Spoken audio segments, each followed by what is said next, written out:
Hello, everybody, and welcome. This is our breakfast with an investor, but today, Trevor's also an investor, but he's going to give us tips on how to find free money, equity-free money, and government money. I'm Bonnie Halper. I write the weekly Startup One Stop newsletter, and we have our app available now too. I'll post it in the chat. And there's a discount to the app when you sign up for the breakfast, so that's fantastic. And I also work with entrepreneurs. I help them with their pitch decks, because none of you know how to properly write a pitch deck. We all know that. And I make introductions to investors where and when appropriate. And I want to thank Joseph for hosting us. Joseph, you want to talk about what you do? Sure. Welcome, everyone. Good morning. It's been great to work with Bonnie for the last couple of years, running these events in various states. So I'm a marketer by training, and been working in the startup space for the dozen plus years, helping companies grow and build their go-to-market plans and get their products and services out to the market. So going from unknown to well-known. Thanks for joining. We'll make the recording available as well for everyone after the fact. So thanks again for joining, and hope everyone gets their questions answered. And you will. So Trevor, do you want to go around the room and have everyone introduce themselves, or do you want to introduce yourself first, because people are still coming into the room? I don't know which one is better.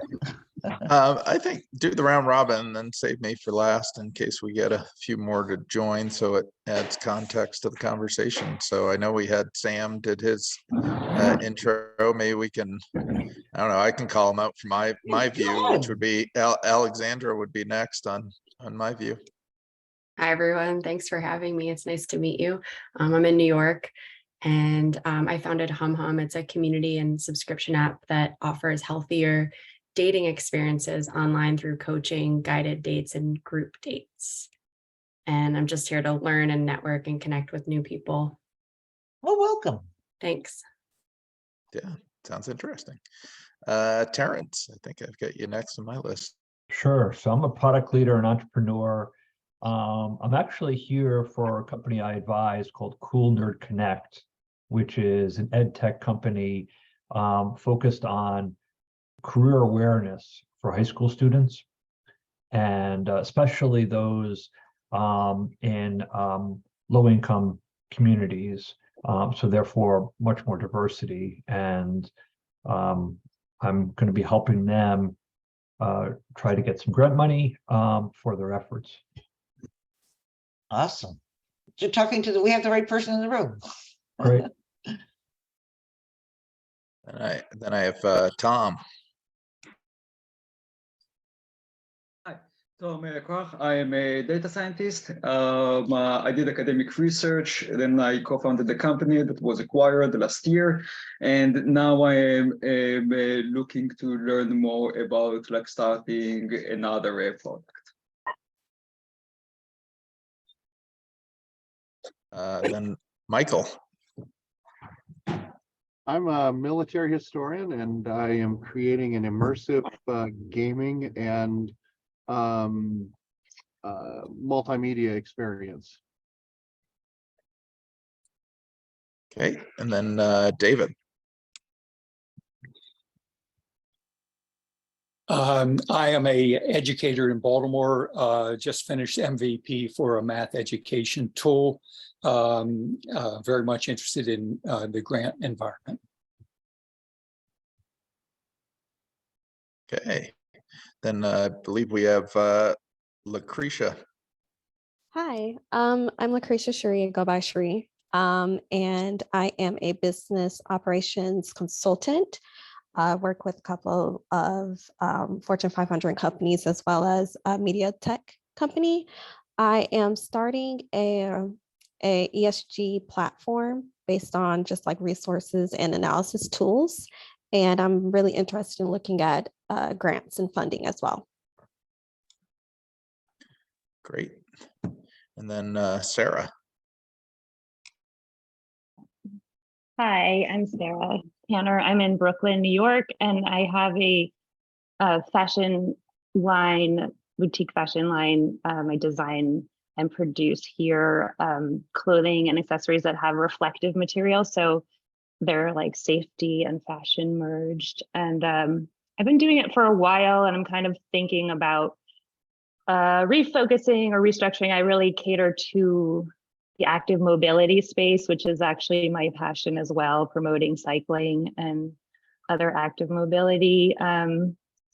So I'm just interested in opportunities to kind of think about where to go next with my business.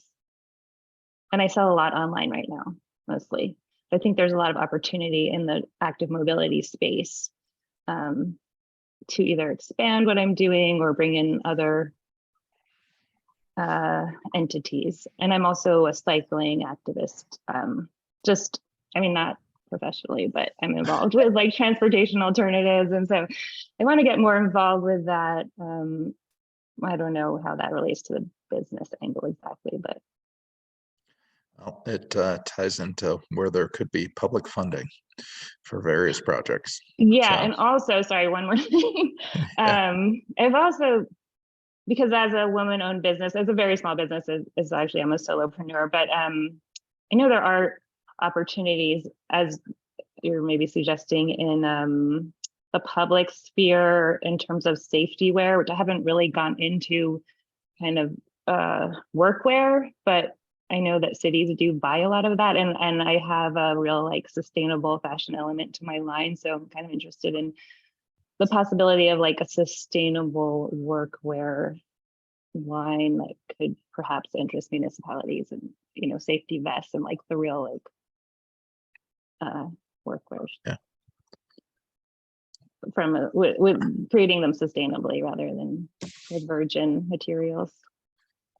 Well, I think that's a massive market.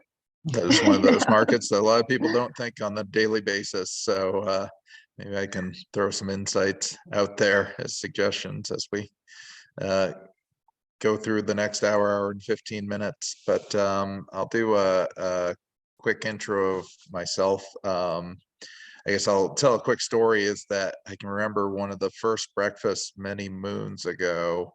And I don't know if you remember this, Bonnie. I can't remember who was presenting, but there was a person who presented a math technology company that had completely funded themselves through federal grants through the Department of Education. I remember. I'm trying to, I only throw that out because I know you have a better memory than I do. I remember who that things. was. Yes, she Yeah. raised over 2 million in grant money, 2.1 million. Yeah. I remember that. Yeah, and all the Wow. investors were like, Yep. "Are you kidding me? You've gone to market, you've done it all for free. Like, bravo, we got nothing to teach you. Like, don't take our money." It was Brian Cohen who was hosting, and he said, Yes, it was. That's right. It was Brian who was. He said, "I want to talk to you afterwards." Yeah. Yep. So I use that as a nice little anecdote for the fact that, you're just talking about money and fund your ideas one way or another. And any investor will tell you who's worth their weight, that they'll say, get the best deal you can. And usually the best deal doesn't involve equity. So especially early on in your development. So a little bit about me. I have been in the startup world since, I guess, I don't know, we'll say the mid 90s,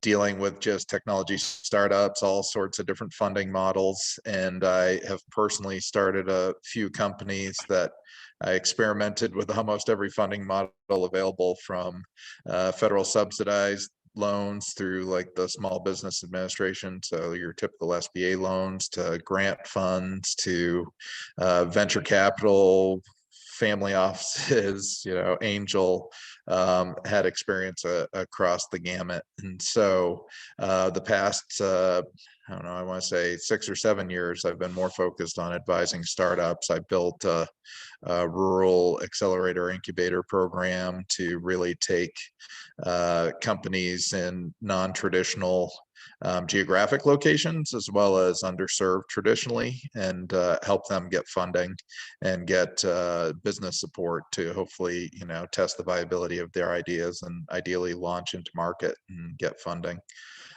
So the way I usually enjoy these breakfasts is as interactive as possible.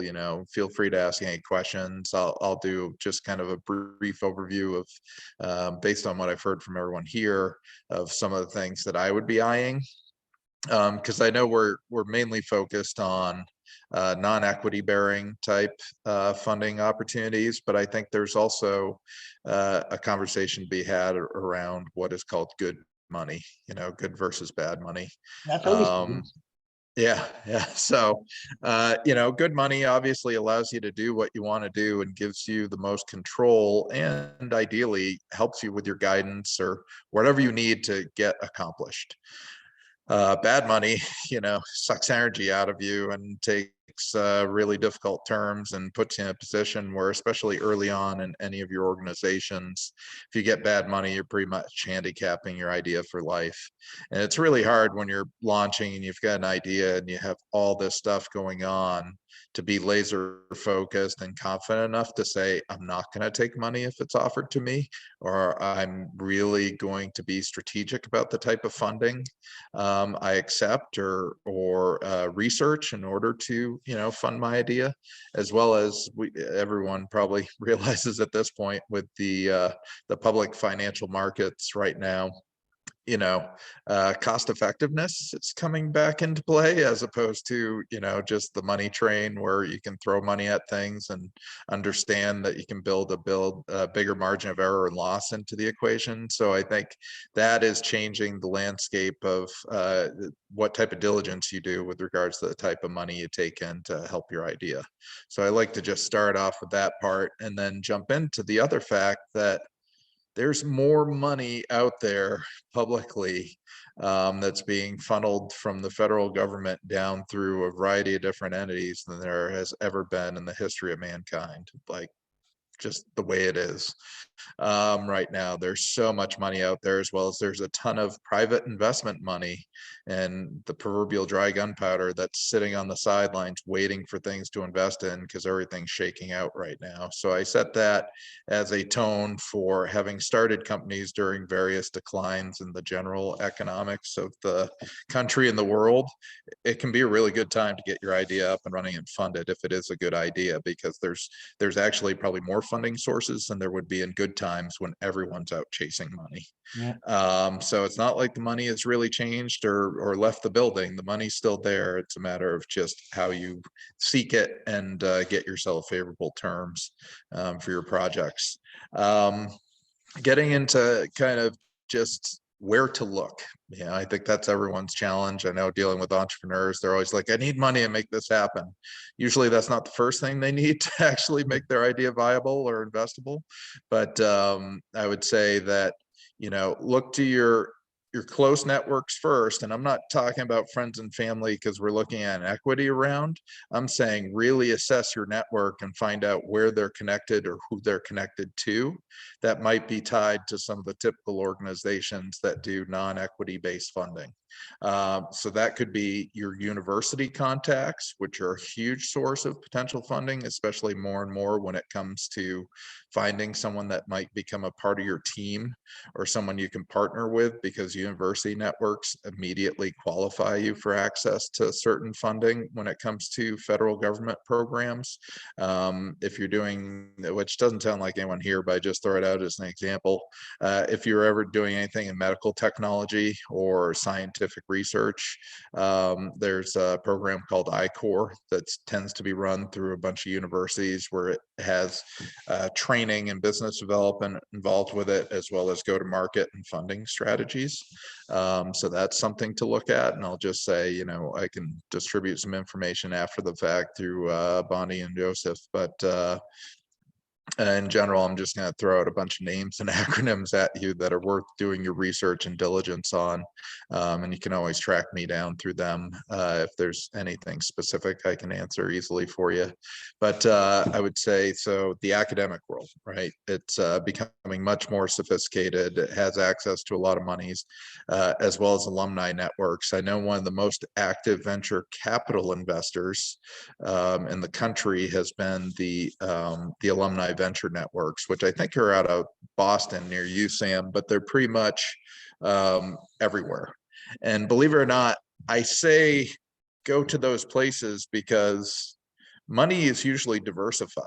Even if you're going and talking to a venture capitalist who typically does equity-based stuff, if you ask them the question and say, this is the type of money I'm looking for, money knows money. So they probably either have their own, you never know when you're talking to someone who has a family office that does philanthropy that just happens to want to throw some money at the idea you're working at in a non-dilutive fashion, just because it helps with their storytelling as well. So that's part of opening your mind to what types of questions to ask when you're out there seeking funds. Looking local government right now, I know depending on what you're working on, so sustainable workwear, it's probably going to be on the fringe of what could be funded, but there's a ton of money out there through ARPA, and that's from a couple years ago. A federal program that you have small towns and communities that are sitting on millions and tens of millions of dollars still that needs to be deployed towards some sort of project for public good. There's all these things that are out there, state level too. I would say, I know I can give you examples from Vermont and Colorado right now, where there's just a ton of money for entrepreneurship.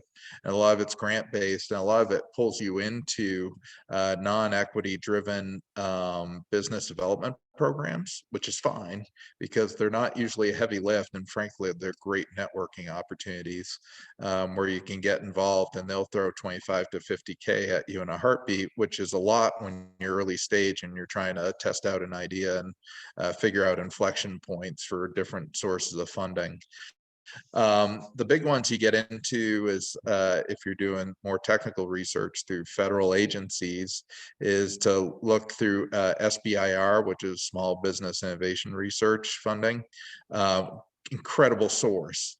Now, I'll step back real quick and say, like any funding and any project you're working on, it's about relationships.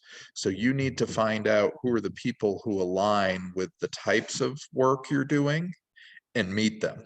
Just reach out to them. Especially I found out with anyone in the federal government who's managing research, innovation, or grant funding there. They do roadshows that it blows me away that they've almost got more money than anyone to invest as a single entity in this country, and no one attends these things. You can literally go up and meet the people who are the ones who are checking the box to say you can get the federal funding and get into their tiered phasing through SBIR.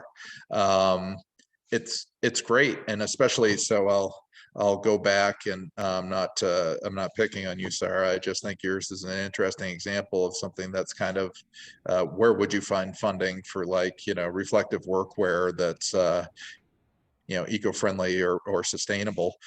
You'd be amazed at, like, looking at the Federal Department of Labor and talking to them and being like, because all of them, even though they have their direct missions now, and this gets into some stuff that Cherie was talking about too with regards to ESG, like everyone is trying to figure out how they can be more socially, environmentally, or through governance, aware and progressive. And so that opens up ways to strengthen your story. I'll take a quick break real quick because I see Terrence has his hand up either for a comment or a question.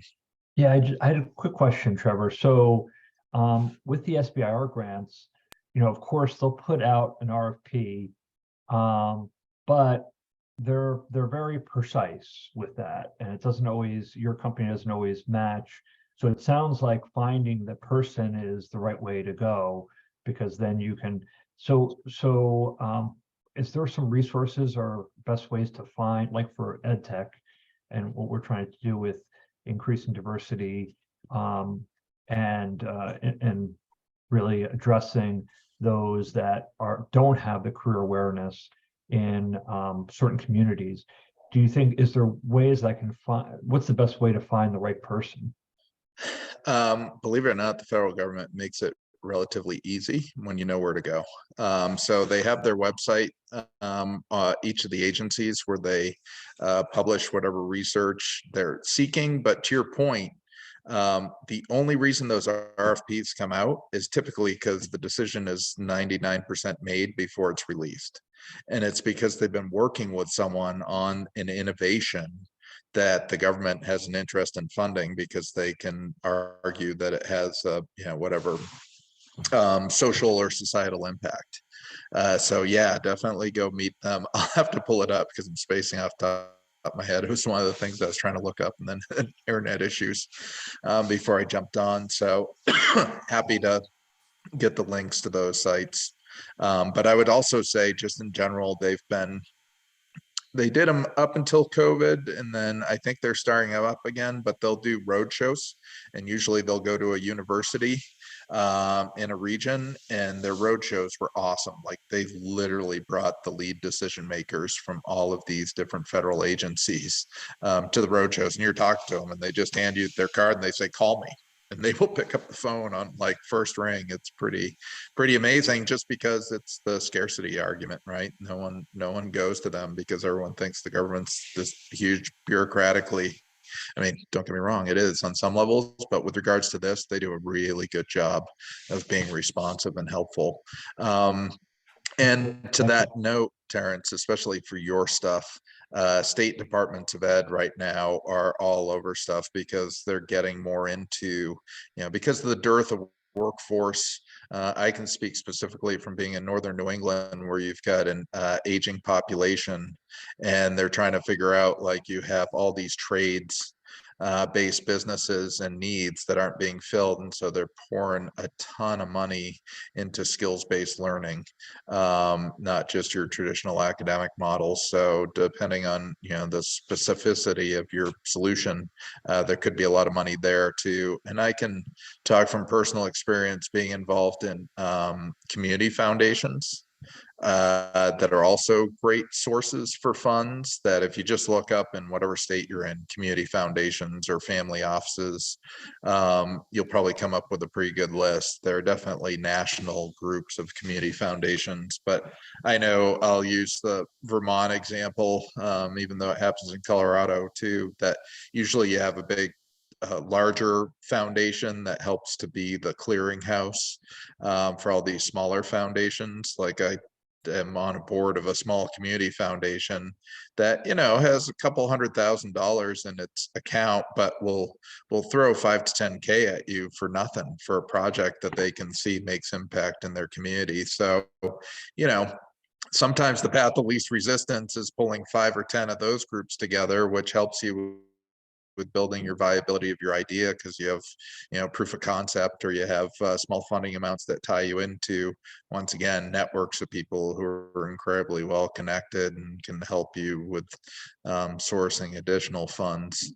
So kind of going the tiers, right? We look at federal government and funding as it's flowing downhill right now.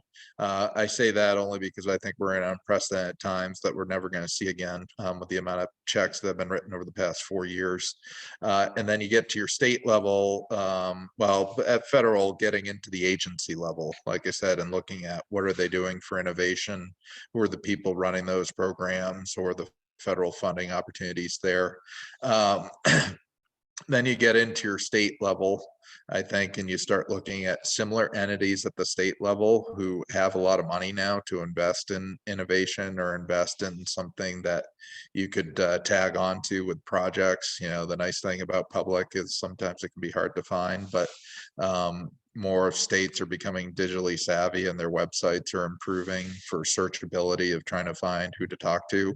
And I'd say, once again, don't be afraid to call anyone, because you'd be amazed at who you can get at state level by just making a phone call. You'll probably be able to get a hold of one of your agency heads or secretaries or second in command that can, it's their job to make those connections for you as a, constituent. So, and then dropping down from there, I say, then you get into kind of what I would call agency level at the state, where higher ed, or even secondary ed, they have a lot of money, and frankly, you look at any of those budgets, there's always room to squeeze out something for a project. And then dropping below there, as I was just referring to, getting into your local and regional governments. That's the other thing. Everyone thinks local, and a lot of times people forget about their county, or a lot of counties are organized into logical business entities, because it's another flow through for any type of grant funding that's coming down the pike. So we have regional development corporations in Vermont. There's state development corporations in Colorado that get broken up. Chambers of commerce, believe it or not, can be, they're all kind of trying to rediscover their validity in a digital world, because so many people go around them and don't just pay the, annual fee to go to a cocktail party and play golf anymore. It's a different generation of entrepreneurs coming up, but they still have amazing Rolodexes and networks and access to funds that can be deployed for good projects. And then, yeah, other thing I want to make sure that I at least touch on, so that I'm doing my proverbial diligence for you, is making sure that you have some basis on your end as well, because sometimes free money at least comes with minor requirements around match. Sometimes they'll ask, like, do you have 5 or 10% you can throw at it? If you're dealing with financing like an SBA, typically you're dealing with a 1 to 3% match. So that's very low overhead for something that's non-dilutive, non-equity based funding, except for, some pretty egregious terms until you clear your loan with the Fed. But those are the things to think about too, is that free money, unless you're savvy enough or you have enough traction, usually still requires you to have some sort of basis on your end.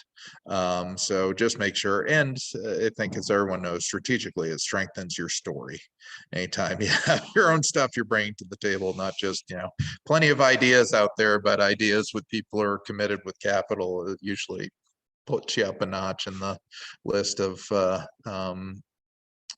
most investors or anyone, because grant funders, they're investors too, right? They have to do diligence. Normally it's going to come with some sort of reporting terms that usually are pretty lightweight, but you're going to have some sort of terms to report after whatever your grant period is, after an award. So, but I think that's good stuff anyway, because I think as you learn all these different guardrails for different funders, and know that you can negotiate too, and say, here, you made $25,000, great. That's, a lot of money, not a lot of money to others, but I'm not going to do like a report that takes me 2 weeks for that amount of money. Like, if you're giving me a 1-pager and you want me to have a conversation and a debrief after, great. That's, those are the other things to think about in just this whole scale operationally with regards to these types of funds.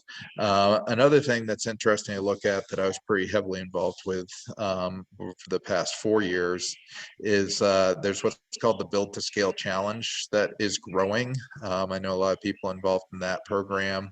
It's through the Department of Commerce. Where all over the country now, there are more of these accelerator innovators opening up that aren't necessarily strictly relegated to urban areas. They're going to areas with less density, and they have assets and resources for free programming.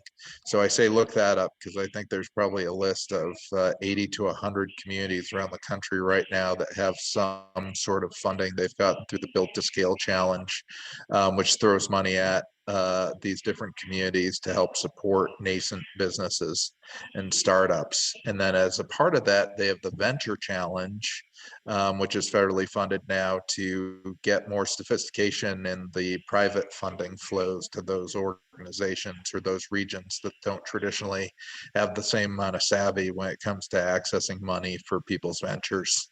And then there's another one, even, that's why I said I would literally could go through a laundry list of programs that are going on, because there's so much money out there, is that SSBCI, which hasn't been widely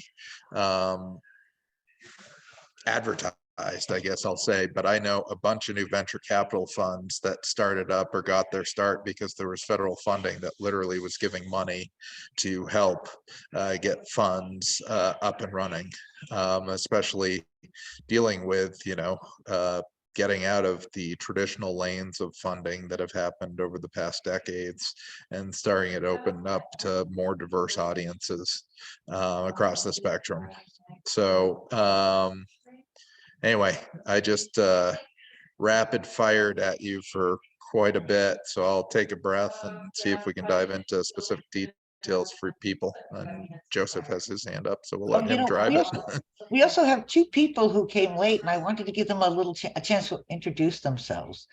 Leslie and Ian. Do you want to briefly introduce yourselves? Okay. And then we'll get to you, Joseph. Shall I go? Go ahead. Sure. Yeah, so my name is Ian Garmaze. I'm based in Toronto, but I work for a Los Angeles company, a virtual film school. And we have a couple of introductions on the table to large foundations and corporate funders, non-dilutive. So I wanted to ask you later on about that. We provide live online training in the creation of short videos. That's what we do. Okay. Thank you. Leslie, you want to Leslie. introduce? Yeah. She said she's on the train. I don't know if she'll, no, she's on the train, so she's showing up, but and feel free to put it in the chat if you'd like, Leslie. And Joseph, back to your question. I'm sorry. Yeah, no problem. Thanks, Trevor. That was drinking out of the fire hydrant there for sure. Yeah. So I know some states also have programs where they'll give tax incentives to relocate your company to their state, and give you, other resources like office space and things like that. So that's at the state level, I think, right?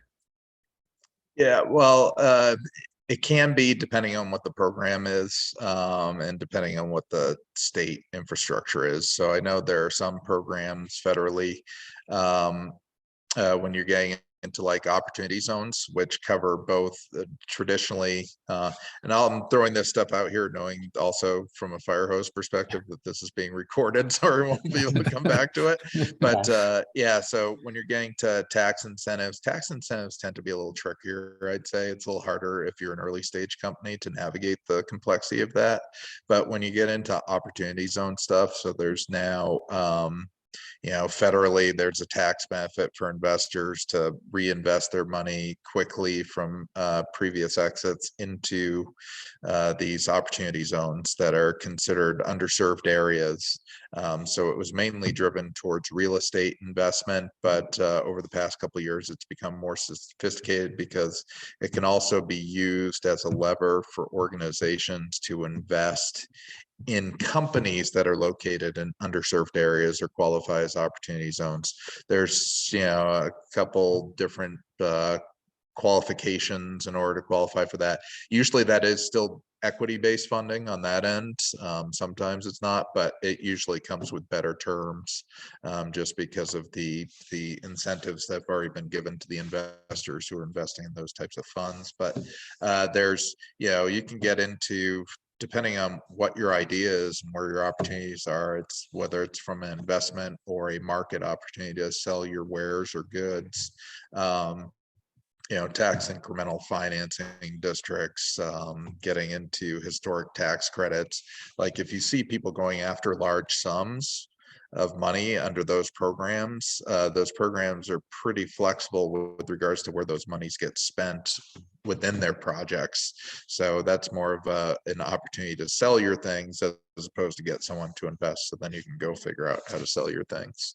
So yeah, no, there's definitely a ton out there with regards to that. Thought Joseph on programs. I know from my end, it's at least my mental focus, both from an entrepreneur and early stage entrepreneur, I try to go on the simpler route of like where's the least amount of complexity, where maybe I don't actually need a lawyer involved. Well, or an accountant. Yeah. One quick follow-up question. Getting funding could take a long time depending on what you're doing, where you are, so on and so forth. These government programs, are they on time schedules that they have to release these monies? Like, I know that there are certain grant programs in other parts of the government where they, there's windows to apply and they have to distribute. Yeah, well, to maybe using the example from Terrence earlier with SBIR, for example, you get the release, you get the, they call, a lot of times it's called NOFO, so a notice of a funding opportunity. And, depending on where you get into that part of the equation, usually there are timelines, like anything, there's always timelines, which I think are helpful, but it's a matter of what your timeline is with regards to what you are seeking for funding.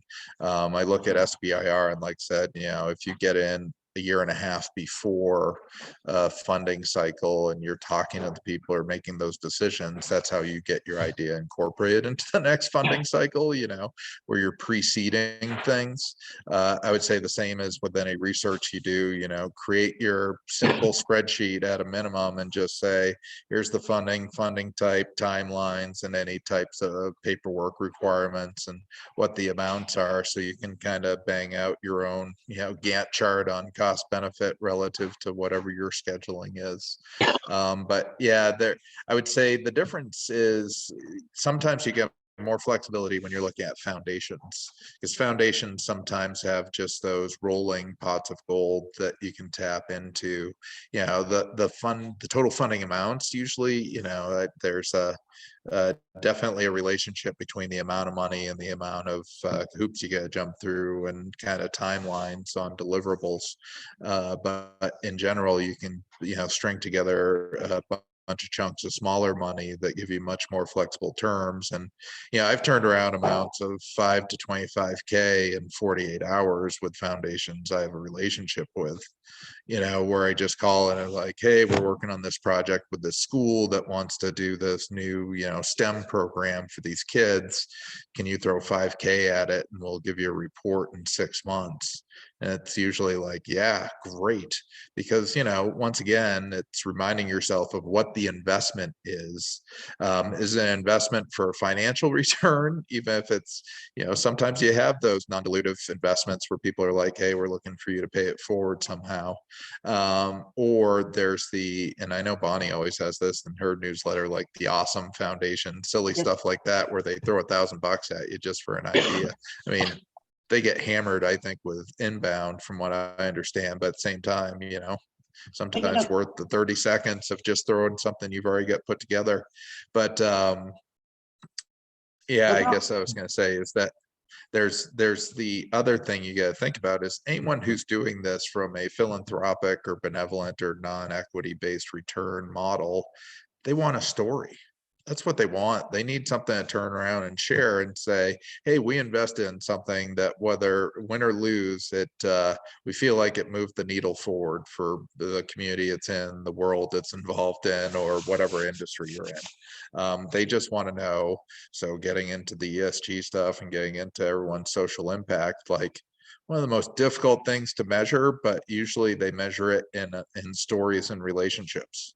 It's like, do I have someone I invest in that I feel good about, that did good by us and helped improve our reputation so we can go raise more money to make more impact. So I think as long as you have that as the basis for yourself and how you're going into this, like don't go into it just thinking it's free money so you can go run and do your thing. I mean, there's always some sort of return.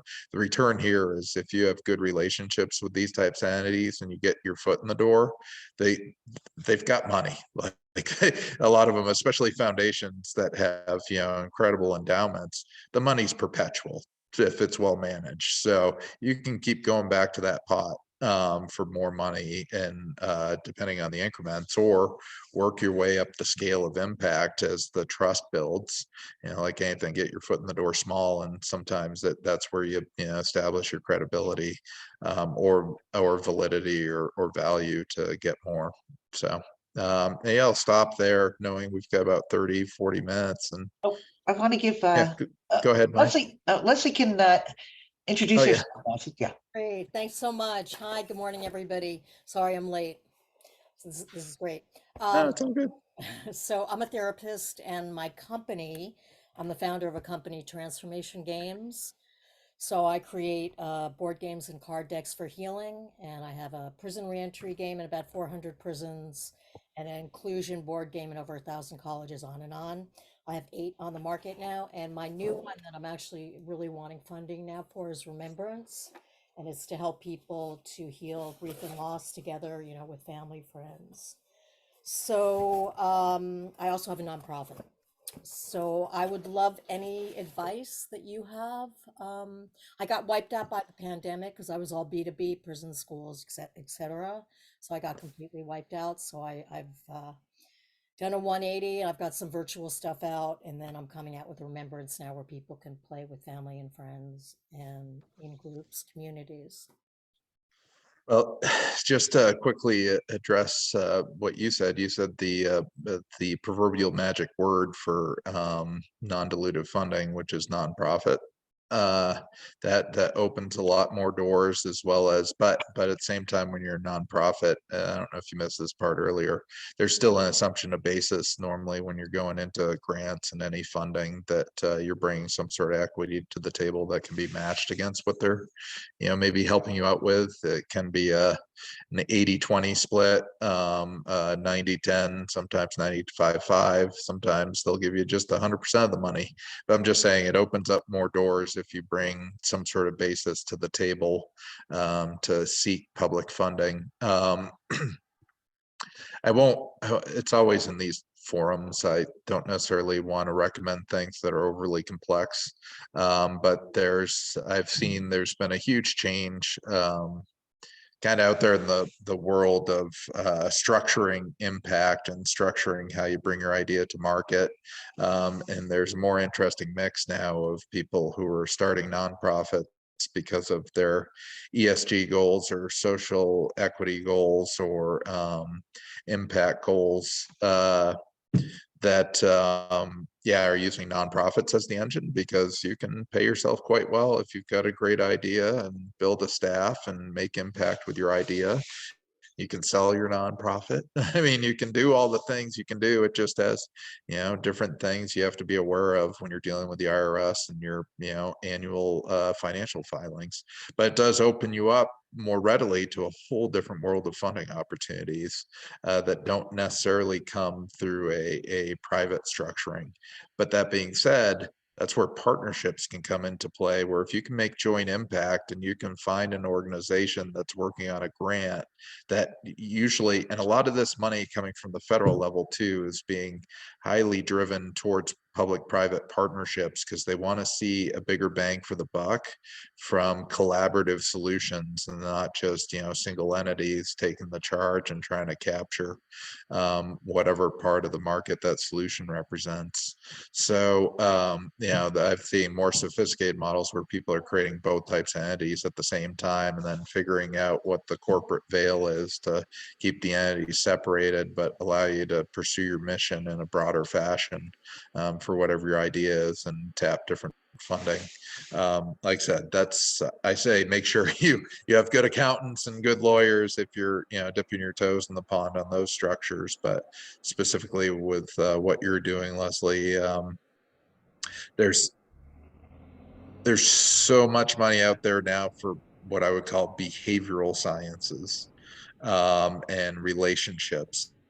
And I know I personally have advised in the past 4 years 3 different companies that were dealing with some sort of psychological or network support tech or med tech or ed tech, or it's all blurring across the lines. But it sounds like what you're doing is pretty amazing stuff, where if you can, I can't tell you right off the top of my head right now, but I would feel pretty confident that there's funding opportunities out there for you to support the impact that your business model is making, as well as the fact that you're nonprofit. And I think some of what I was mentioning earlier, it'd be in areas that I think people don't traditionally think of. Go talk to the Department of Children and Families, or whatever it's called in your particular state, because there's a lot of money headed that way right now too, with regards to support tools. I mean, I know I have friends in rural areas right now who are getting paid sums of money that you wouldn't even think of, because the schools are struggling so much and they don't have behavioral health support or relationship support or family supports, and they're just paying people because they have to meet these guidelines. That's the other thing, right? When you're assessing industries, be like, okay, who has laws written that tell them they have to invest in these particular things? So once again, or Sarah's example of, workers have to wear reflective clothing. So if you can, get into a department or an industry or an entity Because once again, it's the get your foot in the door game, right? Get your foot in the door, hopefully get the opportunity, and then leverage that opportunity into more opportunities Will we be getting because your you're building your contact story. information if we want to consult with you further at the end of this? Yeah, sorry, I already mentioned that earlier, so not knowing Okay, if you sorry. heard that Okay. through Bonnie or Joseph, you can track me down. I'm happy to have a quick chat with people. Do you want to put your email in the chat? You don't have to. I can send it to the web. Sure, yeah, no, And we could I don't also mind include doing it. that. We could also include it with the recording. Yeah. Yeah, I can yeah. send it to people. Thank you. Here, we'll run it through this one. I have so many email addresses that normally it's like, what one? There we go. Anyway, yeah. So I think what would be fun is we started out going around the horn, but be happy to like talk to everyone individually, or just to even Leslie's question. Like, okay, I know we've talked a little bit about some of the stuff in the ed tech world. I would say departments of education are where to look right now. Go there, especially at the federal level. They're throwing a ton of money at trying to figure out stuff. I don't think we've talked about anything from Alexandra's perspective with regards to maybe money for what you're doing, but you never know if there's a non-traditional application of your relationship management and consulting tools, right? I'm trying to figure out, unless you had someone who's going to acquire you, like one of the bigger fish in that sea that might have a foundation to throw money at innovation going on, that might not have equity involved with it, but would probably have acquisition down the line involved in it. Yeah, so let's just, I guess, open up the floor a bit and see if anyone has any more specific questions. I mean, we've got time. I think got another 20 minutes. I know before I have to jump. I had a couple of questions. So We'll go Ian, and then Sarah will get you.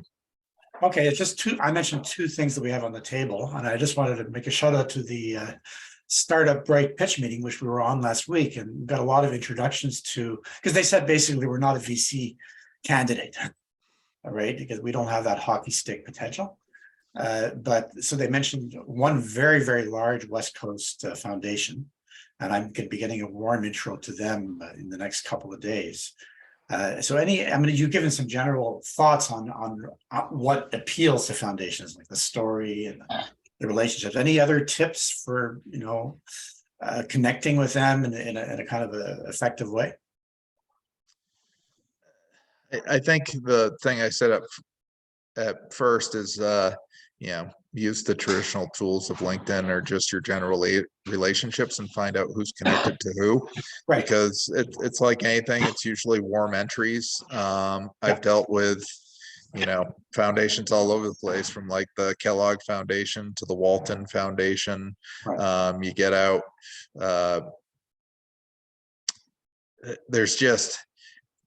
there's a lot of stuff there that normally has to be tied into one, figure out what their mission is, right? Make sure you have mission alignment. And then two, I like to come at it from both ends and be like, okay, let me scan my network for anyone I know that has foundation connections. Cause like any industry foundation, people know foundation people because they tend to attend a lot of the same events. Like family office people know family office people, once you're in the door of that, you'll but then I also look at the foundation and I go, okay, who in the foundation has a relationship that I can know? And that's kind of the beauty of LinkedIn. Is I know I've gotten a couple foundation intros through cold connections through my alumni networks. Right. Because it gives you the proverbial this many people that have credentials from a similar network to you are involved in that, and then it's not necessarily easy, but it gets easier, right? It's like anything, it's that get those first feet in the door. The other thing, which I guess it always amazes me, but I guess it's kind of indicative of the times we live in, is go through your state representatives or your congressional leaders. they're the ones who have the Rolodexes like nobody's business. Like, contact them. I'm a constituent in your area who's trying to do good things. Here's my story. Who can you help me introduce to? I mean, dare I say, Yeah. the state of Vermont and people I'm involved with, just because they knew their senators and whatever, now that the earmark game is wide open again, are getting written multi-million-dollar checks for their projects that have no equity and frankly little to no oversight. Yeah, so I mean, so actually, I mean, we're beyond that. So we're getting a warm intro.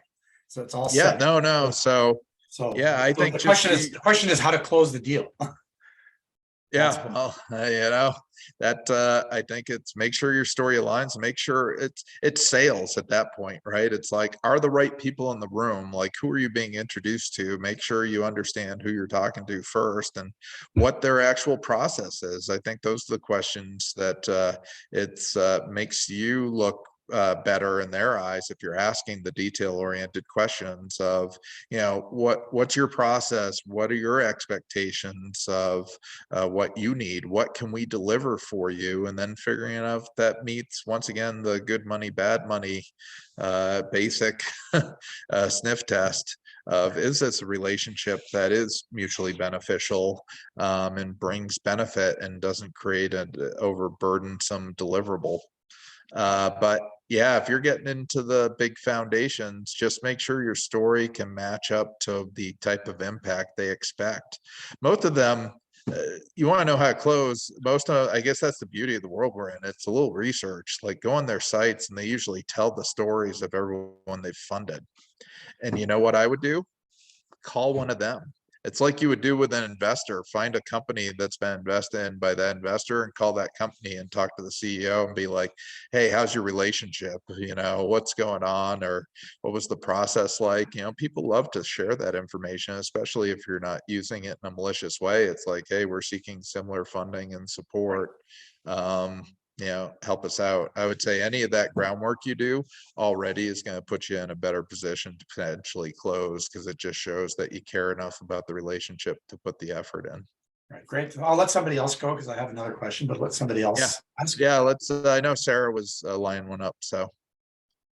Yeah. Nope, you went to mute. You were unmuted before. I can't hear you. Oh, sorry. I was There you already. go. I was saying this has all been really helpful. Thank you. Oh, great.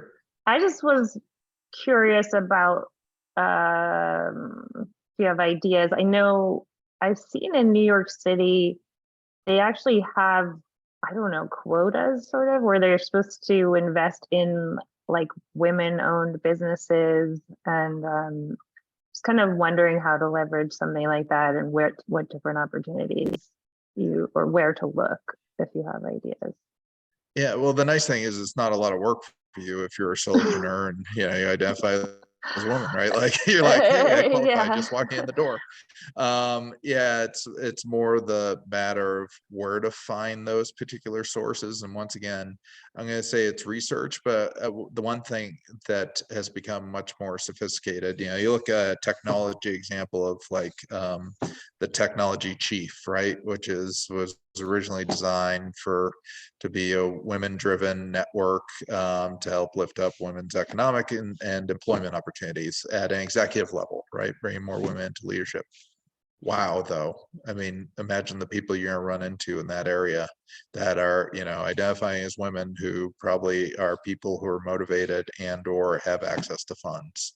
Bonnie and I were just, talking about the beginning a program that she's run that I'm not saying you would be able to go to, but it's part of that network of we did a few events back in the day, quite a few, I guess, ladies who lead at the early stage of women who were investors, and a lot of them had their thesis of we're trying to raise all the boats with our tide of funding.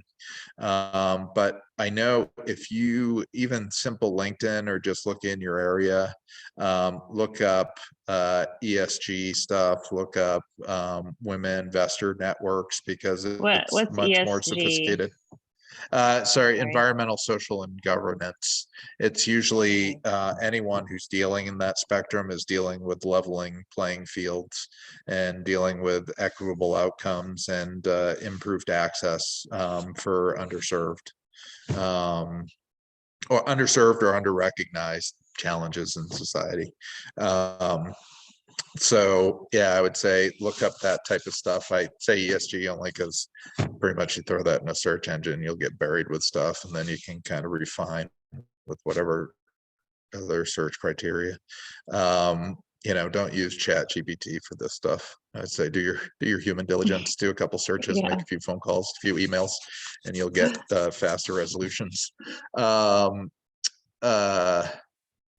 Yeah, I once again, I mentioned this before, which I think is kind of an underutilized resource that's trying to find its mojo again, but Chamber of Commerce, or the sort of regional, they usually have their own groups that are dealing with women business owners or whatever. And usually if you find other successful women, they usually will want to double down, and they're usually the people too who, because of the lived experience, are going to give you better terms and more support in chasing whatever your dreams are with your ideas. So Okay. so yeah, Thanks. yeah, I mean, happy to, if you give me some criteria and hit me up on email, like I said, do my own cursory search based on my experience and maybe throw a few things your way worth exploring. So Oh, great. Thank you. yeah. I know Ian had another question, right, Ian? Ian? You're on mute. Oh, go ahead. Yes, I do have another question. No. First of all, I just wanted to put in a plug for the place where I got these connections because they may be useful to others. So there's a pitch meeting based in California that happens every 2 weeks. It's startupbright.com, BRITE. Okay, if you can put them in the chat too, that'd be Yes, awesome. I will. You can pitch there for $69, and you just apply online and you pitch. And it worked out very well for us. We got this good warm intro to a large foundation. But the other item that was mentioned is a well-known consumer consumer product company, very well known, has an initiative for education, and kind of connected with social media, which we are, and we're getting a good warm intro to them as well. And they have a kind of an unannounced program, which sounds really interesting. But I was wondering if there are some tips for dealing with that kind of situation. So this is it would be non-dilutive money from a large company to support some of their educational initiatives. So that's any thoughts on how we should close that deal? I think those are, it's fascinating just to watch the evolution of things and see that there's those types of opportunities where people are in the world of subscription and free information and free things, that people are now finding, I think, affordable, scalable ways to be like, $50, we can give you access to great things, which at least helps build a little bit of skin in the game for both sides of the equation. So it hopefully derives more value. Yeah, so I guess research is the key based on what you said. So we should be able to find out quite a bit about what they have done with other companies that they have funded and other. Yeah, I mean, if you approach people with a request for help, I've never been denied in a way unless someone's overwhelmed or they feel like they're not the right need, or someone doesn't at least give you 5 seconds of time to try to redirect you to something that might be more effective.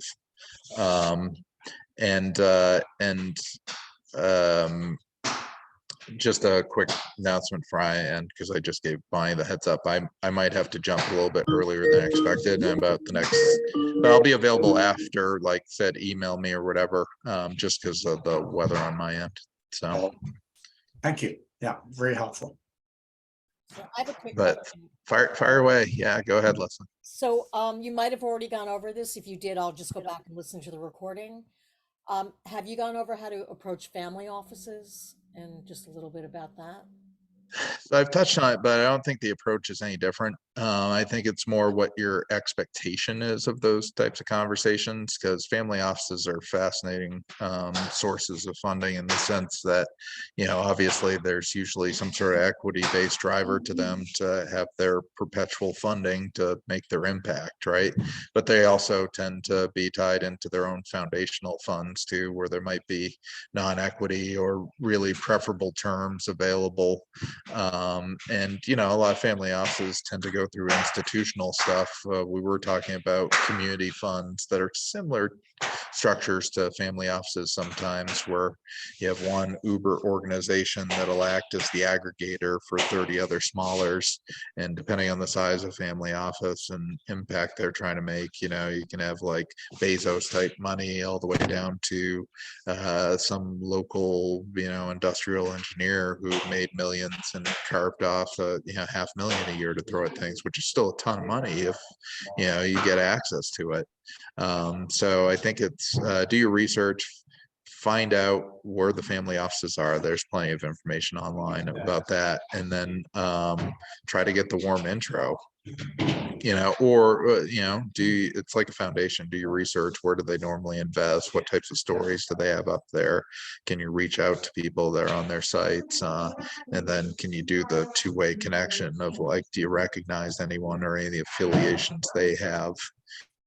And dare I say that family offices probably tend to be sources of people who invest a lot of money in election campaigns too. So, find out through your, usually you end around and backdoor into those places through talking to your reps or anyone, or finding out like who's been successful in your area and whatever industries, or looking at your industry too. So I know that's once again throwing a lot at you, but I would just say there's some, I think some essential process there that can make the job easier for you, because it's kind of like having a good set of construction plans, right? It's like it makes the rest of the work easier. So set up your spreadsheet with all your different information, or your CRM, and make your linkages between these relationships and tag them appropriately, so you can start to put those pieces together. Thank you. Very helpful. Next question, especially since he has to leave early. I guess I have a question. We've done some government deals, and not so much government investment, but we've had government customers and things. And we folks can go on mute. I don't know where that's. Yeah, thanks. The government side is interesting, but also it just seems like you've got a pretty broad view of the overall funding environment.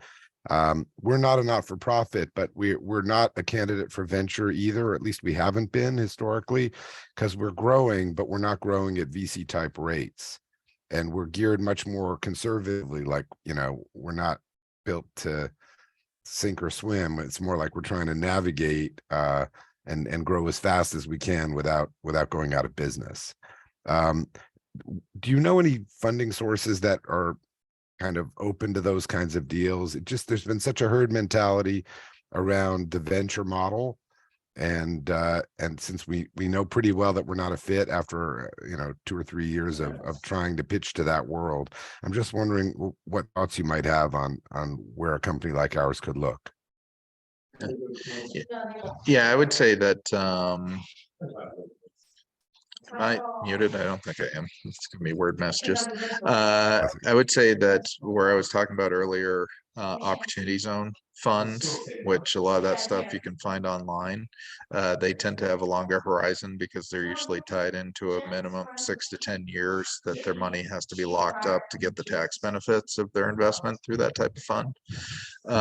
But I would also say that I'd be curious to hear Bonnie's commentary on this too, is that the world of money is changing and people's expectations are shifting. Like, I won't say the tech bubble is burst, because tech in itself, just being an accelerator, is, being involved in AI, like, you go from one day to the next, where all of a sudden the chat GPT, once again, is the next thing that's on fire and just brings a hose of money to it.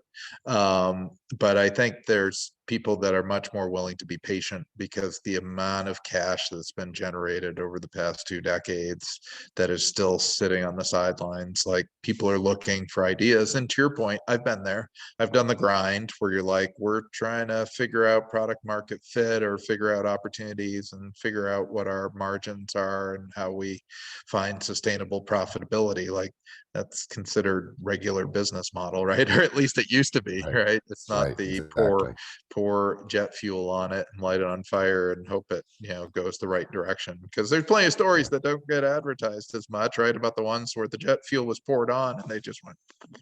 Oh, I mean, it's 20 to 1, right? But just, we know about it, but mentally you can't go there as an entrepreneur, because you got to think that you're going to be successful, or else it'd be a very depressing engagement. I would say, because of where you are, I mean, Boston being one of the hubs of the country when it comes to family offices and funding. Thanks, Terrence. Is go to the universities and just tap in and find out what they're doing. Like, I know, and once again, only because I was involved in it, I'll use an example from the University of Vermont, which in this area was just so far behind the scenes. I mean, Burlington itself has become a pretty amazing center of innovation, but the university just wasn't producing things that were becoming monetized or marketable. Tons of brilliant ideas, but no idea how to take it to market. And so the students took it among themselves to create their own fund. They created their own fund, they created their own entrepreneurial support program, and then they started saying, hey, they'll throw 3 or 4 students who are incredibly sharp, at a project, whether it's university based or external to the university, and help support it. And then those types of relationships start to open up conversations around funding that you wouldn't expect. I mean, once again, I will never say it's easy, but there are ways to make it easier on yourself. And I would go and network with, which you may have already done, Boston, but every entity you have there, MIT, Harvard, Northeastern, BU, BC, like, everyone's playing around in the world you're working in. And so there's probably money that can be thrown off, or at least resources you can access, or just because my background was in building the tech to support events and all that, and telecom is, you show up at a few events and you never know at that cocktail party who you're going to run into. And that, once again, is just that grinding it out work.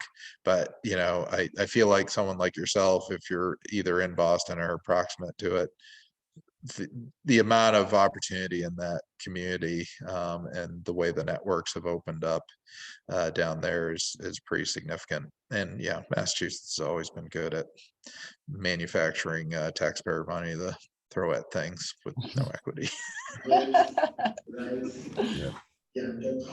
I say that tongue in cheek, having been born there and have a lot of family there, but it's true. It's true. All right, no, that's really helpful. And shame, actually all networked in because I'm a Harvard alum, and I'm part of the Harvard Alumni Entrepreneurs Association. But I think you're right, though. I should be going to Harvard itself and saying what resources are available, and kind of navigating that a little bit. Yeah. I'm sure you've been to the Harvard Business School Association. I'm sure you know about them. I have, although when I pitched them in New York. And we kind of bounced off harmlessly off that one. I will say we haven't had a lot of luck with alumni angel groups. They're very, very focused on kind of being the AAA to the major leagues of the VCs, and they're all like, well, the VCs do it this way, so we're going to do it that way, but a stage earlier. So if you're not a VC candidate they don't really want to invest in you because they don't see their exit. Here they have a small endowment too, so if you can get access to people at the endowment, I'm sure they've got a list of people Oh, who you did write out checks and there. who are foundations and who are Yeah, yeah, for sure, Um, for sure. Yeah. yeah. All Yeah, right, well, really appreciate it. Yeah. yeah, you use those networks because all of them, as you know, I mean, that's the beauty of the dynamics of social and financial pressure right now, is that schools have to become more innovative and figure out more ways to justify the ridiculous amounts of money they're charging people for an education, right? Yeah. And I say that with a well-researched background into like all the dynamics of youth economics. It's like, yeah, you got to do better for those amounts of money, like figure out ways to support your people. And I think it always just opens up an opportunity to bring ideas to the table and see if they're willing to be creative with you, especially when you're in the position you're in, where you're kind of navigating the waters right now. You never know when someone might jump on board and help you to kind of direct the ship in a particular direction. So, Yeah. Or Thanks. just well, like I said, on my end, apparently that's changed to an ice storm and I actually have Oh. to drive to my next meeting. Okay. So you. that's why I made the attempt and took the risk to get halfway to my meeting, knowing there was a club I could drop in on the Yes. internet. But feel free, my email, more than happy to give people a little bit of time to help out with anything that I can add value to, and as well as tell you if I'm a waste of your time. So yeah, that's all I have. So Thank you thanks. so much. That was fantastic. And we hope you get safely to your Excellent. next meeting. Four-wheel drive, right? Slow and four-wheel that drive. Okay. Thank you, everybody, for attending, and we'll have our next breakfast in 2 weeks and hope to see you there too. And we will send you all the recording. Great. Thank Oh, you great. Thank you. Thank you, everybody. so much. Take care, everybody. Good luck.